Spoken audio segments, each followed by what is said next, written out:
صالح اولاد. اب نیک اولاد کس کو کہتے ہیں؟ جو نماز نہ پڑھے وہ نیک ہوتی ہے معاذ اللہ، جو جھوٹ بولے وہ نیک ہوتا ہے، جو چگلیاں کرے وہ نیک ہوتا ہے، جو غیبتیں کرے وہ نیک ہوتا ہے، جو دارو پیے وہ نیک ہوتا ہے، جو سٹا لگائے وہ نیک ہوتا ہے. نیک ہوتا کون ہے؟ نیکوں کو سنیں آپ. نیک وہ ہوتا ہے جو فجر کی نماز پڑھتا ہے، نیک وہ ہوتا ہے جو قرآن پڑھتا ہے. صالح اولاد وہ ہوتی ہے جو ذکر کرتی ہے، نبی پہ درود پڑھتی ہے. اور درود کیسے پڑھتی ہے سنیں. سرکار کہتے ہیں جس نے مجھ محمد پر ایک مرتبہ درود پاک پڑھا اللہ تعالیٰ اس پہ 10 رحمتیں عطا فرماتا ہے. پھر کہا جو 10 مرتبہ پڑھتا ہے اللہ اس پہ 100 رحمتیں عطا فرماتا ہے. پھر کہا جو 100 مرتبہ پڑھتا ہے اللہ اس پہ 1000 رحمتیں عطا فرماتا ہے. پھر صحابہ نے پوچھا یا رسول اللہ 1000 مرتبہ پڑھے تب؟ سرکار نے فرمایا اللہ کے خزانے میں کمی نہیں ہے. اگر کوئی مجھ محمد پر روزانہ 1000 مرتبہ درود پڑھے گا اللہ رب العزت کل قیامت کا دن ہوگا اس پڑھنے والے کا کاندھا مجھ محمد کے کاندھے سے ٹچ ہوگا اور وہ میرے ساتھ میں جنت میں جائے گا. نیک اولاد تو یہ ہوتی ہے. اب یہ نیک اولاد فرمایا وہ جو نیک اولاد ہو. سرکار کی والدہ حضرت آمنہ رضی اللہ تعالی عنہا کے وصال کا وقت قریب آیا.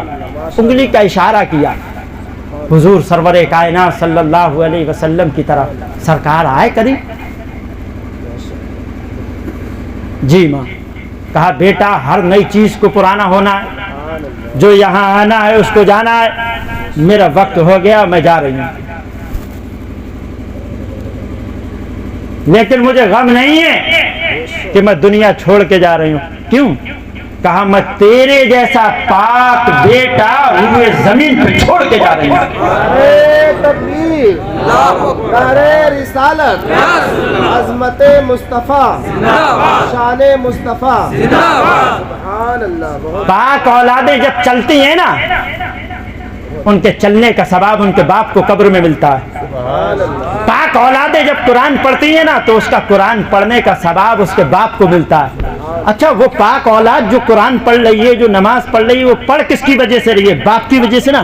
اس نے تو اس کو علم سیکھنے کے لیے مدرسے میں بھیجا تھا اس کا صلہ. ابھی سوال یہ ہے کہ آپ کے والد صاحب مر گئے، آپ نے قرآن پڑھا اور آپ نے اس قرآن کو پڑھ کے اپنے والد صاحب کے حوالے کر دیا ہے مولا میں نے یہ قرآن پڑھا ہے اس کا ثواب میرے والد صاحب کو پہنچا دے اور ان کی بخشش کر دے.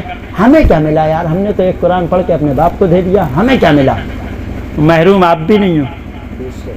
کہا جاتا ہے کہ جب کوئی اپنے مرحوم کے لیے قرآن پڑھ کے بخشتا ہے اللہ رب العزت پڑھنے والے کو 60,000 نماز نفل پڑھنے کا اور 60,000